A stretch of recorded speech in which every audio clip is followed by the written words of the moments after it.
సమస్య వస్తే ముందు మీరు మీ భార్యతో మాట్లాడండి. ముఖ్యంగా పెళ్ళైన మొగాడు తల్లిదండ్రులకు ఫోన్ చేయొద్దు, భార్యతోనే మాట్లాడాలి. ఉద్యోగం మారాలన్నా, ప్రమోషన్ ప్రయత్నం చేయాలి, లేదా ఉన్న ఉద్యోగం వదిలేయాలన్నా ముందు ఆలోచించవలసింది భార్యతో, తల్లితో కాదు, తండ్రితో కాదు. ఇక్కడ తల్లి తండ్రి ఆ విషయంలో సహకరించాలి. ఫోన్ చేస్తే ఒరే నువ్వు మీ ఆవిడ మాట్లాడుకోండమ్మా, మాకు ఎందుకమ్మా ఈ వయసులో ఇవన్నీ, మీరు మాట్లాడుకొని మీరు నిర్ణయించుకుంటారా. అంతగా వాళ్ళిద్దరూ కలిసి లేదు అత్తయ్య మాకేం తెలియలేదు మీరు చెప్పండి అంటే మనం చెప్పాలి. చెప్పకూడదు, అయితే వాడిని స్వతంత్రంగా ఆలోచించనివ్వాలి.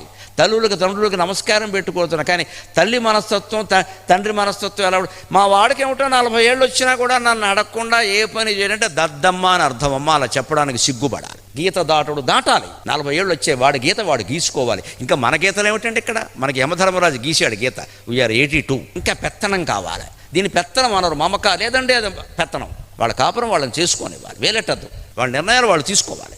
ఈ తల్లి ఎంత తెలివైందో ఆ భార్య ఎంత తెలివైంది. స్త్రియో హినామ కల్వేత నిసర్గాదేవ పండితా